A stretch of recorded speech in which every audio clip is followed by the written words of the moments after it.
पहले आपको समझना पड़ेगा।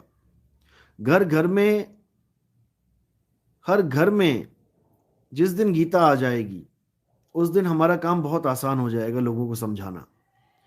इसलिए मैं भी कोशिश कर रहा हूं कि एक गीता के ऊपर भी एक एक गीता का सार, जैसे निचोड़ कहते हैं, क्योंकि गीता भी काफ़ी बड़ी है, 18 अध्याय हैं और इतने सारे श्लोक हैं।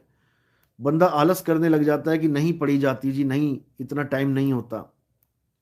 तो मैं भी सोच रहा हूँ कि एक लगभग 15-20 पन्नों की, या और भी छोटे पन्नों में 10 पन्नों में गीता का जो पूरा सार है, जो निचोड़ है, जो पूरा काम की चीज़ है हमारी आत्मा के कल्याण के लिए, उसको निचोड़ के बिल्कुल 10 पन्नों में एक गीता का सारांश लिख के और श्लोकों को डाल के उसमें जो जो इम्पोर्टेंट हैं उसका एक बहुत ही प्यारा ग्रंथ बन सकता है और उसको बनाया जाएगा। तो उस ग्रंथ को व्हाट्सएप पे भी डाला जाएगा और प्रिंट भी करवाए जाएंगे। मैं तो चाहता हूँ कि हर हर गीता घर घर गीता, ये नारे के साथ हर घर में एक गीता तो आनी चाहिए, क्योंकि हिंदू समाज, हिंदू धर्म में जो हैं उनको गीता का ही ज्ञान नहीं होता तो बड़ा अचरज होता है, बड़ा दुख भी होता है। क्योंकि सबसे पहले गीता का ज्ञान सबके जीवन में आना चाहिए, क्योंकि गीता इतना स्पष्ट समझाती है कि जितना कोई ग्रंथ नहीं समझा सकता, और बड़े सारांश में, एक ही अध्याय में, अध्याय 2 में ही पूरी आत्मा का सारा निचोड़ आ जाता है।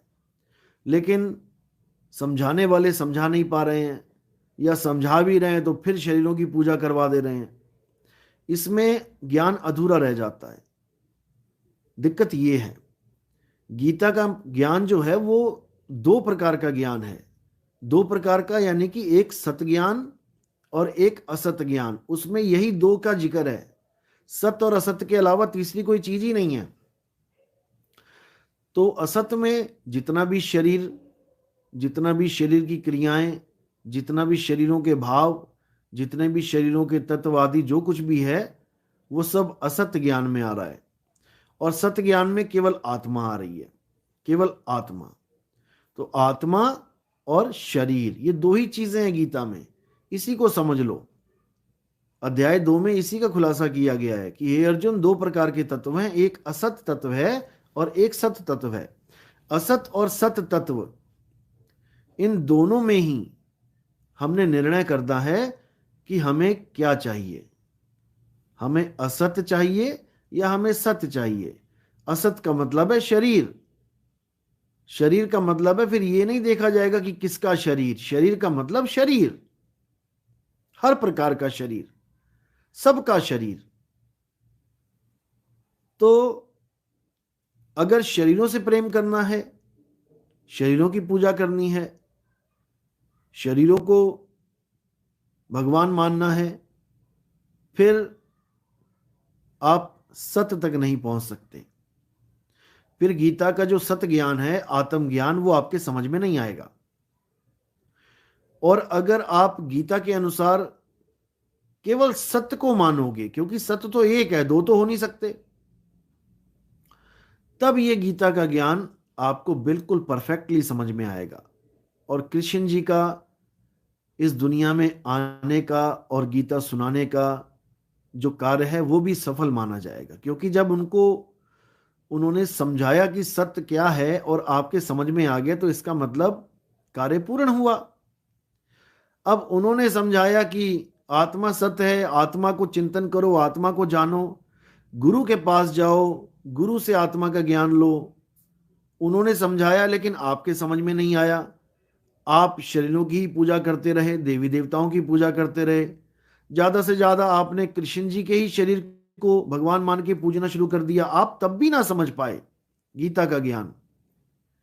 कृष्ण जी ने कहीं भी ये नहीं कहा कि मेरे शरीर को पूजो, मेरे शरीर को भगवान मानो।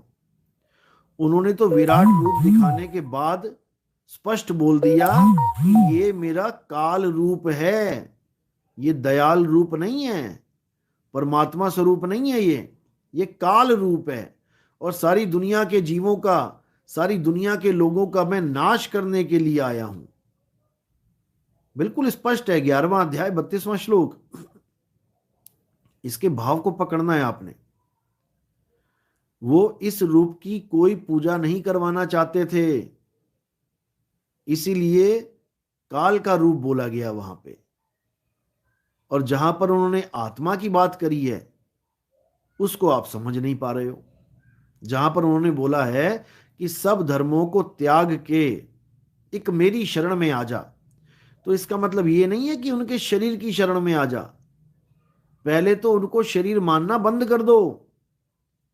वो समझा समझा के थक गए कि मैं शरीर नहीं हूं अर्जुन, मैं अजन्मा हूं, नित्य हूं, शाश्वत हूं, और तू भी शरीर नहीं है।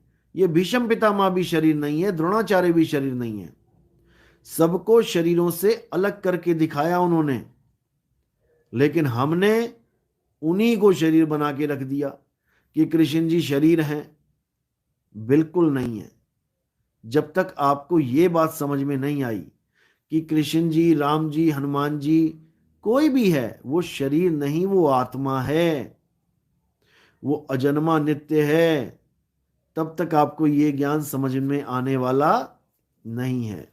इसीलिए मैं पूरा विचार कर रहा हूं कि गीता को बिल्कुल सार रूप में, सारांश रूप में केवल 10 पन्नों में समेट देंगे, मेन मेन चीजें बता देंगे, ताकि किसी के पास भी, जिसके पास समय की भी कमी है, वो भी असली चीज को थोड़े समय में समझ पाए, जान पाए, और उसके बाद उसको अपने जीवन में ढाल पाए।